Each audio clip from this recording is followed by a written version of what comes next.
We very much want to have a patient input or vision of healthcare transformation in Ireland.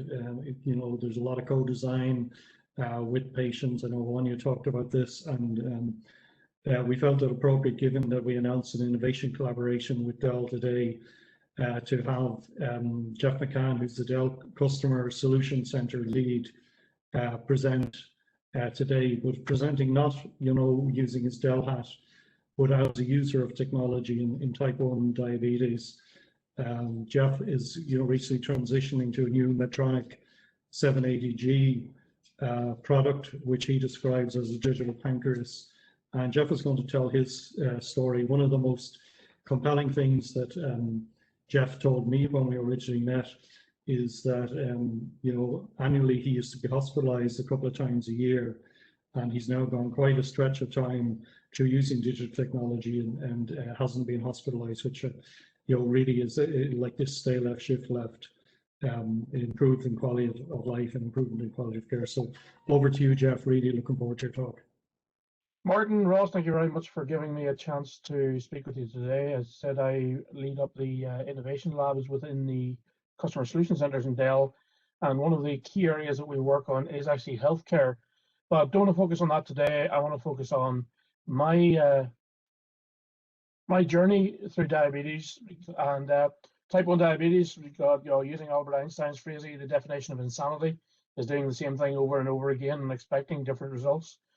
And type 1 diabetics' definition of insanity is doing the same thing over and over again and expecting the same results.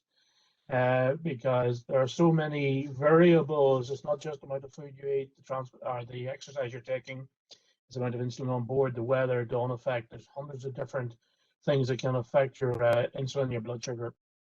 And obviously, tight control of blood sugars improves quality of life, improves your longevity of life, and also reduces, obviously, what we call the extra costs to the health service. We call that badly controlled diabetes can bring in eyesight, liver damage, kidney failure, all amputation, all of the other things. So I was diagnosed in 1976. I'm just flying on through. Back then, 2 injections a day, and this is all about, if you think about this as being the data points that we had to provide my continuity of care with the health service. I tested my urine every day, and I took 2 blood sugars every 3 to 6 months, and my entire insulin regime was set around those 2 points in time. And as my grandmother used to say, who was a type 2 diabetic, that before she went to the torture chamber, which was a diabetic clinic, she actually had she starved herself for 2 days, to make sure her blood sugars were good. So again, not a very Moving on, 1994, I moved on to flexible, multi-daily injections. It was 4 to 6 injections a day, checking my blood sugar 4 times a day with a multimeter, glucometer. And this is when we started bringing in the HbA1c, which gave a 3-month rolling average of your blood sugars. Data, more data, providing better understanding of your day-to-day blood sugar reasonings. Give you an idea what that looks like.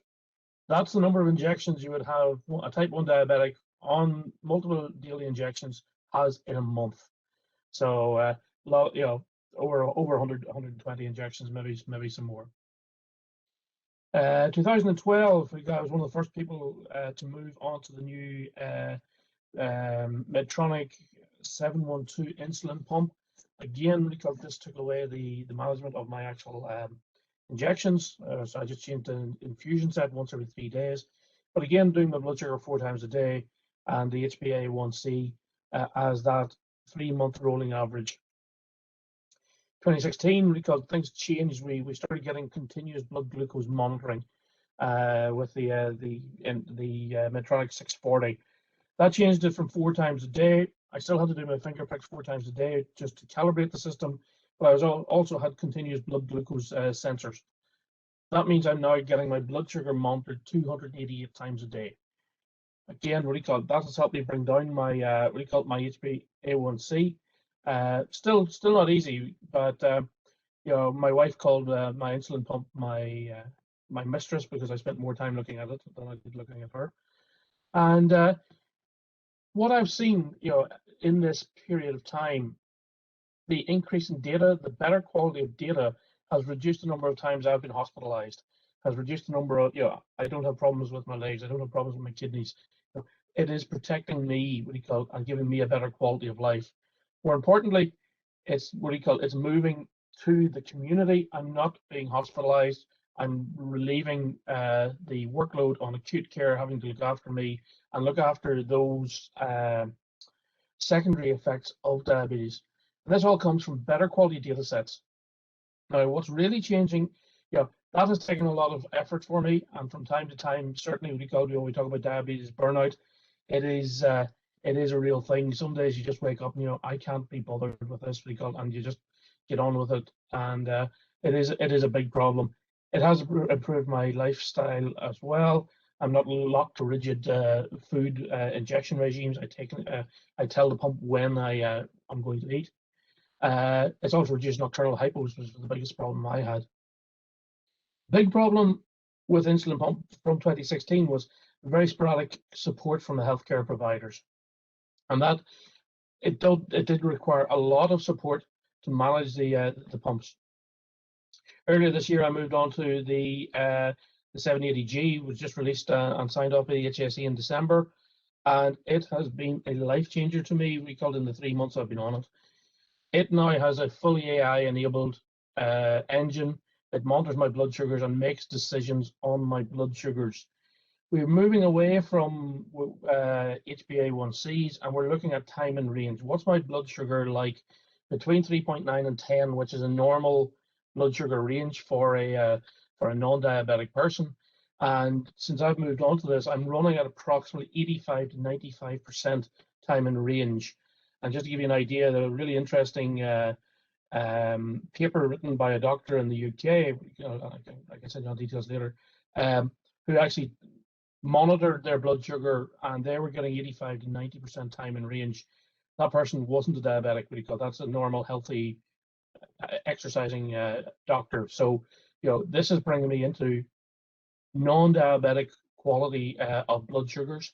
More importantly, all I need to do is give it three calibrations a day, and I know Metronomic are working on a new calibration-free sensor, which will remove even that workload from me. And all I need to do is tell it when I eat the carb load that I'm eating, and it looks after everything else. And to be honest with you, it has been, it has really changed. It's probably given me about 2 hours of my day back just by taking away that technology, taking away the manual workload that I would have been doing underneath it. More importantly than that is the data through my phone uploads to the cloud infrastructure. There is a fantastic analysis platform called CareLink that actually looks at my data, and my healthcare professionals, they can actually dial in and take a look at it. And what I've seen is using this, I now get an occasional call from a diabetic specialist just saying, let's try this, let's try that. I'm making very, very minute changes, which are making big differences to my my healthcare. Those calls are taking 5-10 minutes. I'm sure it's taking maybe a couple of minutes for the healthcare team to look at my data, but those 3 or 4 interactions has improved my blood sugar quality and my management of my diabetes, and that was done in a matter of 2 weeks. Whereas if I was going to normal outpatients clinics, I'd been sitting in outpatients for 6-7 hours waiting for that 20 minutes, and that would have been spread over a period of 6 months.